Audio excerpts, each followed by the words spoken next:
नमस्कार, मी ॲडव्होकेट किशोर पाटील. जाणून घेऊया कायदा या आपल्या यूट्यूब चॅनलवरील पुढील व्हिडिओमध्ये आपले स्वागत आहे. मित्रांनो, आजच्या व्हिडिओमध्ये आपण नातवाला आजोबांच्या संपत्तीमध्ये किंवा मुलगा हा वडिलांकडून वाटणी कधी मागू शकतो या संदर्भात कायदेशीर प्रश्नावर चर्चा करणार आहोत. मित्रांनो, व्हिडिओला सुरुवात करण्या अगोदर तुम्ही जर आजपर्यंत आपलं चॅनल सबस्क्राईब केलं नसेल किंवा तुम्ही जर आज पहिल्यांदा आपल्या चॅनलला भेट दिली असाल तर ते चॅनल आज रोजी लगेच सबस्क्राईब करा, जेणेकरून मी देत असलेली कोणतीही नवनवीन अपडेट ही तुम्हाला वेळोवेळी मिळत राहील. मित्रांनो, महाराष्ट्रामध्ये किंवा भारतामध्ये अनेक कुटुंबामध्ये संपत्तीच्या वादावरून कौटुंबिक वाद किंवा वाटणीचा दावा न्यायालयामध्ये दाखल किंवा प्रलंबित असतात. परंतु तो दावा करण्यापूर्वी तुम्हाला हे माहिती असणं गरजेचं आहे की दावा केल्यानंतर मला तो अधिकार प्राप्त होईल का किंवा तो कायद्याने मिळू शकतो का. त्यापैकी एक म्हणजे नातूला आजोबांच्या संपत्तीमध्ये वाटणी मागण्याचा कायद्याने अधिकार कसा आणि कधी. महत्त्वाची गोष्ट म्हणजे अशी की काही मुलं हे आजोबा जिवंत असताना वडिलांकडून वाटणी मागतात, तर तशी वाटणी मागण्याचा अधिकार त्या मुलांना वडिलांकडून आहे का, किंवा कशा परिस्थितीत तो मुलगा वडिलांकडून वाटणीही मागू शकतो. ही बाब समजून घेण्यासाठी आपल्याला दोन प्रकारच्या संपत्तीचा अभ्यास करावा लागेल. पहिलं म्हणजे सेल्फ ॲक्वायर्ड प्रॉपर्टी, म्हणजे स्वकष्टाने कमवलेली संपत्ती, आणि ॲन्सेस्टर प्रॉपर्टी किंवा वडिलोपार्जित संपत्ती. या दोन प्रकारच्या प्रॉपर्ट्या आपल्याला समजून घेणं गरजेचं आहे. ज्यावेळेस आजोबांकडून वाटणी मागण्याचा प्रश्न येतो आणि अशा परिस्थितीत जर सदरची वादातीत मिळकत ही जर सेल्फ ॲक्वायर्ड प्रॉपर्टी असेल तर अशा परिस्थितीमध्ये मात्र त्या प्रॉपर्टीमध्ये नातवाला वाटणी मागण्याचा कायद्याने कोणताही अधिकार हा प्राप्त होत नाही. नातूला सोडा तर त्यांच्या मुलाला देखील त्यांच्या प्रॉपर्टीमध्ये अधिकार हा कायद्याने मिळू शकत नाही. आता दुसऱ्या प्रकारची प्रॉपर्टी अशी की समजा ती प्रॉपर्टी वडिलोपार्जित असेल, तर वडिलोपार्जित प्रॉपर्टी जर असेल तर अशा परिस्थितीत जर नातूला वाटणीचा अधिकार मागायचा असेल तर त्यासाठी महत्त्वाची गोष्ट म्हणजे त्याचे वडील जर जिवंत असतील तर त्या नातूला आजोबांच्या वडिलोपार्जित प्रॉपर्टीमध्ये अधिकार हा मिळू शकत नाही. तो कसा मिळणार नाही त्याचं देखील आपण स्पष्टीकरण व्हिडिओमध्ये पुढे बघणार आहोत.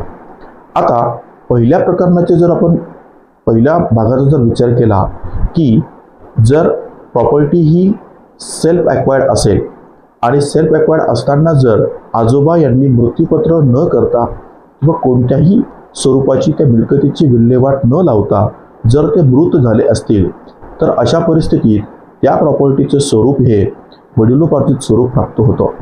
परंतु जर आजोबा हे त्या प्रॉपर्टीचं मृत्यूपत्र केलं किंवा काहीतरी विल्हेवाट लावली असेल तर अशा परिस्थितीत मात्र त्या आजोबांच्या मुलाला नाही आणि नातूला पण अधिकार त्या प्रॉपर्टीमध्ये प्राप्त होत नाही.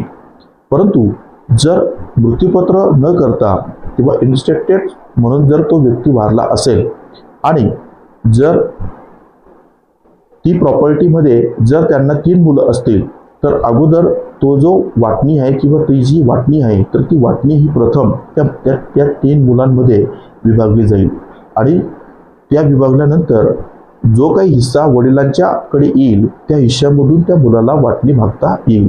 परंतु यासाठी महत्त्वाची गोष्ट काय किंवा अट काय की ती प्रॉपर्टी जेव्हा तो क्लेम करेल पार्टिशनमध्ये मागेल तर त्यावेळेस त्याचे वडील हे जिवंत नको, ही पहिली अट. महत्त्वाची गोष्ट अशी की दिल्ली उच्च न्यायालयाने मागच्या वर्षी एका प्रकरणामध्ये असा निर्णय दिला की हिंदू सक्सेशन ॲक्ट 1956 या कायद्यातील कलम 8 मध्ये या स्वरूपाची तरतूद करण्यात आली की जर वडील हे जिवंत असतील तर नातूला आजोबांच्या संपत्तीत वाटणी मागण्याचा किंवा प्रॉपर्टीमध्ये अधिकार आहे असं सांगण्याचा कायद्याने कधीही अधिकार हा प्राप्त होत नाही.